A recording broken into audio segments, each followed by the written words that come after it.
So we're going to enter into this church, Santa Sabina, and this is from the 5th century. So the 5th century, and we're going to take a peek, see how it looks. Right? God bless. Yes. So this would have been the original foyer area or entrance, and there would have been a kind of good entrance on these three areas by these pillars.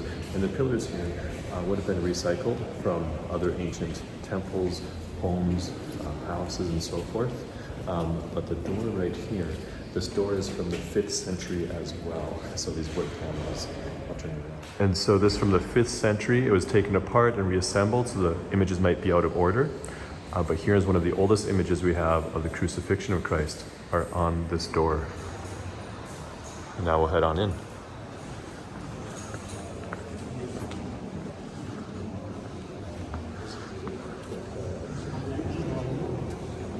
So this church was built in the 5th century, but also gone through a number of renovations in it as well. And so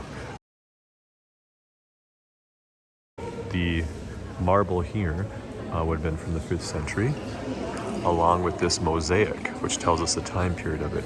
The mosaic is from the 5th century as well. The marble flooring here, he said, was probably from like the 18th century. The marble walls in the back are from the 5th century, and the painting up there is probably the 17th century, he said. So the Church of Saint Sabina. You also have, of course, this little side chapel here is Baroque, and so this church was done in Baroque, and they removed the Baroque style to kind of bring it back to a more medieval look to it. And here's the side chapel, that's more Baroque. And Jesus is present here, so we'll genuflect. Praise be Jesus Christ. Beautiful image here of Mary.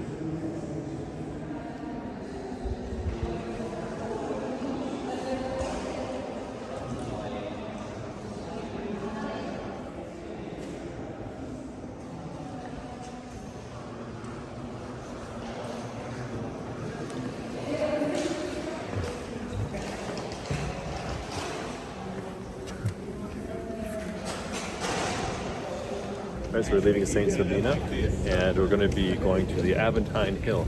But he was saying that these baths here, these fountains you see throughout Rome, are actually from the Pantheon, this recycled granite. The little face medallion, that's from a later time period. But you'll see those throughout the city of Rome. He said a lot of marble and granite and so forth is recycled from ancient Roman buildings, even used inside the churches we see as well. Here's a park right beyond the wall here that we're looking at. So this wall here is a fortification from a richer family. Richer families that would build these fortifications to protect their property and as a sign of power. Inside here is where you saw the view through the gate that I showed you, where you could look out into, it's kind of like a park. It looks like an overview of St. Peter's Basilica. Yeah, just give you a little idea about that. All right. So here is the Circus Maximus, and this is a big racetrack, and it could seat 250,000 people, so 250,000. So it's huge, huge racetrack. They're having an event here, so you kind of blocked here by that. But then the buildings up here are on the Palatine Hill, and these would have been remains of the palaces of the leaders. We're going to head inside this church, which is entrance is right around that corner there. What's inside there? Great. God bless, I guess. So this church here is from the 7th century, but most of what we see is from the medieval period, the 12th century, as it went through renovations, and it was given to the Greeks when they came over here for refuge by the Christians.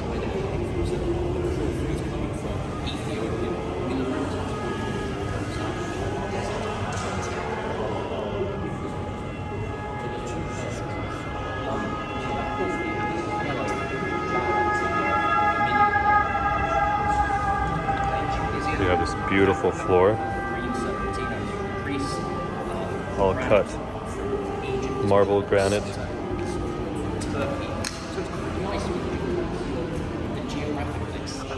The columns and capitals are reused, and so you can see that they don't all fit. Some are too big, some are too small. So this church, you kind of see a bunch of different styles from ancient Rome as the things are reused. So this church is called Santa Maria Cosmitin.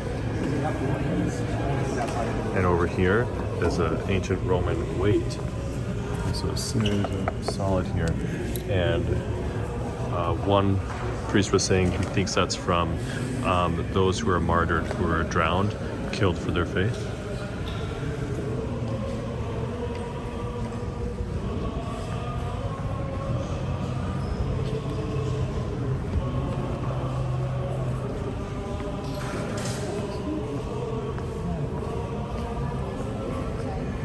Chapels here.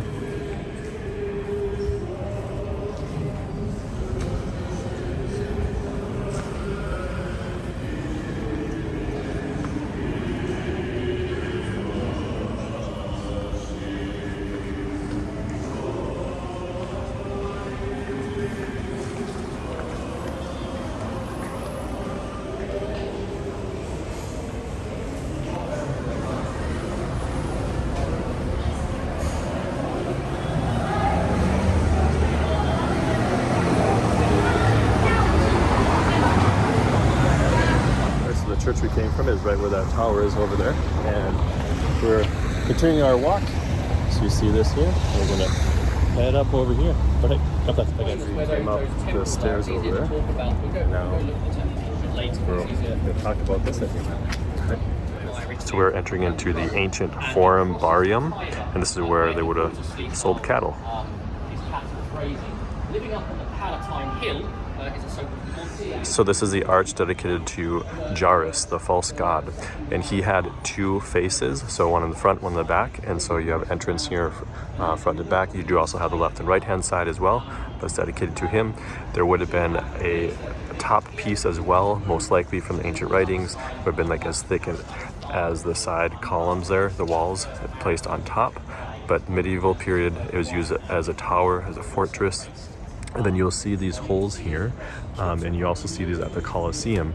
And what that is in the medieval period, they took the brass and also the metal out, because what the Romans would do is you take these big blocks of stone, and in order to keep them from shifting left to right, you put these metal pieces in to keep it in place. Well, in the medieval period, metal was very important, and so they ended up digging it out and reusing it. So that's why you'll see the holes here in this monument and the Colosseum and others. From this arch here, we have another arch, a very decorative one. So this is an image of Hercules here with the lion skin and the club. And probably the reason why he is here is because there are 4 altars dedicated to Hercules. The church that we just saw here actually had an altar dedicated to Hercules, which is down below and underneath the area by the main altar of the church. And then right built on top and next to it is a church. So we're going to go inside this church and see it as well. All right, so from the arch here, we are going to go inside the church, which looks pretty sweet. So as you walk in here, you'll see this plaque, and this is a reminder of the car bomb that took place. So unfortunately, there's a car bomb here. They rebuilt things, and this is the Church of St. George. So the Church of St. George. Here's the Church of St. George. Tabernacle's over there, so we're genuflect to Jesus. We have a beautiful baldacchino. So right underneath the main altar here with the baldacchino, you actually have the skull, the head of St. George, who is a patron of the church. Which is incredible. St. George, pray for us. We have Jesus here in the tabernacle. Genuflect. Right here.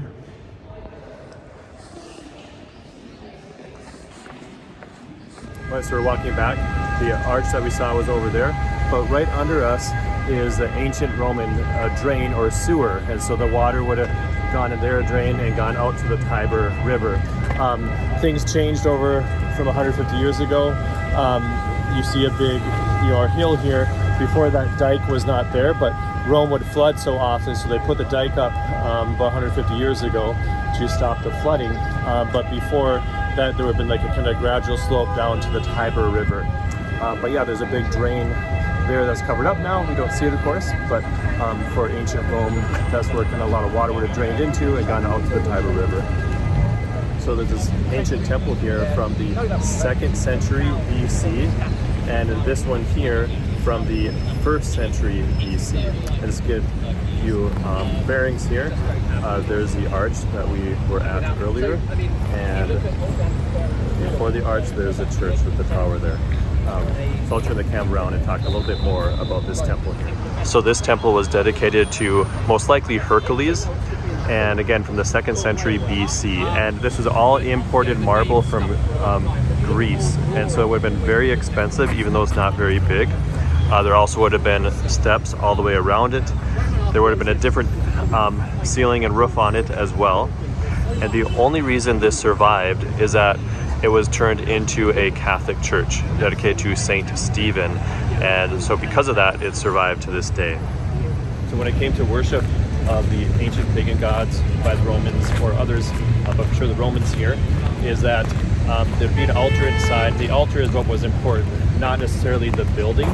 And at the altars where you offer the sacrifices, and then the worship though would have been done on the outside of the building, and so that's why they're not very big, because people would have been on the outside.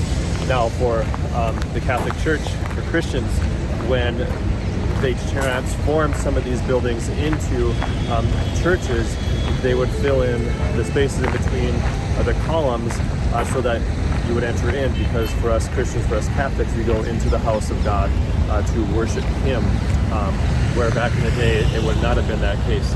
And why you see a temple here and then this other one here we're going to look at, and temples, kind of a bunch of temples in spots, is because what would happen is a military general, he would go off and he campaigned, and if he was successful, and then if it was approved by the Senate, then he could process throughout this area of Rome with his military men, and the loot, the booty he won from his military campaign, and then he could be Jupiter, dressed up as Jupiter for a day, and so, but it only lasts for one day, and after that it is over with.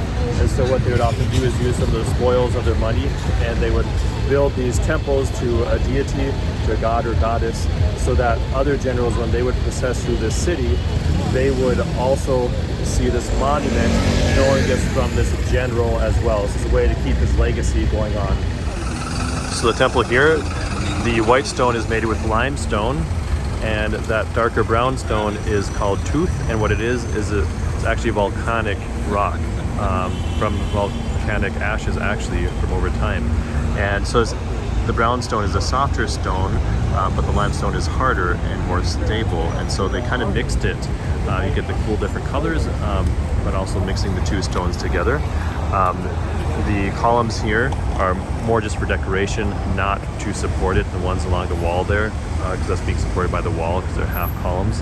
And this was converted into a Catholic church, into the Church of St. Mary. So from the temple, we come to this medieval home, and this was built in the 1100s, and by a man who really wanted to preserve Rome and talk about the glories of Rome, and so he incorporated different things he found around Rome, and also they tried to reproduce it as well. And so this is his house from things he found and took around ancient Rome.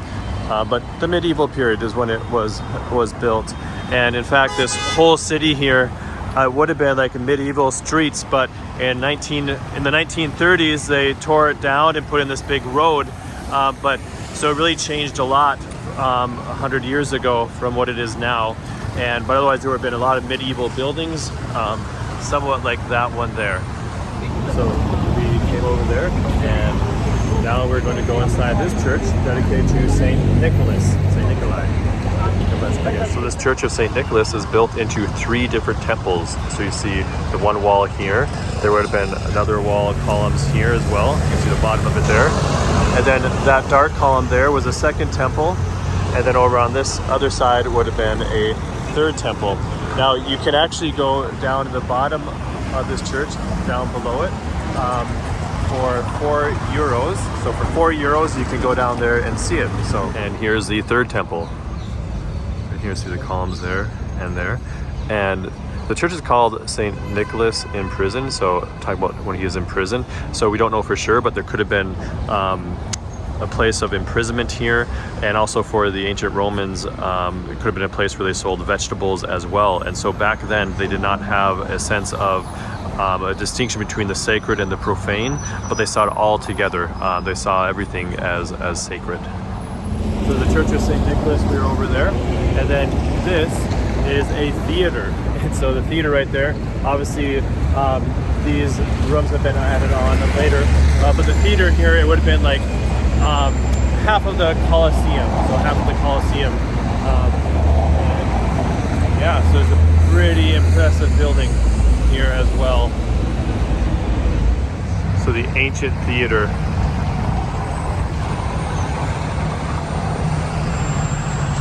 It's incredible. So this here is a Roman apartment that would have been used by anyone, by the servants, the poor even. There's a theater over there that we just saw, and here's a big monument. So we're gonna head up over here just to kind of give you the orientation where we're headed. Right, God bless. Bye guys. The monument was over there that we came to, and if you do not want to spend the money going to the museum, you can go in here. There's a cafe, and which is on top of the roof, and you get an incredible view. So if you want a little cheaper route, a little secret for you. Right, God bless. Bye guys. Check out this view. All the domes here, the churches. So cool. Here's the view again with the camera turned around. Now we're gonna head inside here. Wow, that's a huge statue. So this statue is recreated to represent kind of what it would have looked like during the ancient time. I'll turn the camera around so you can see it better. So this is a statue dedicated to Constantine, so the Emperor Constantine. And how they would have done it is it would have been made with wood and then perhaps overlaid with bronze, and then just the outside, maybe the arms, head, of course, and whatever, it would have been enclosed and encased with marble. It would not have been a solid marble statue, but the marble would have been on the outside of the body. So yeah, this is a representation of it. So here you can see there Father Chris is there, just to give you an idea of how big those statues were. And kind of what we do have nowadays, you can see on this painting here on the wall, you can see like there's a head of one of the statues in different museums, or hands and so forth. And so again, this is recreated, it's not original.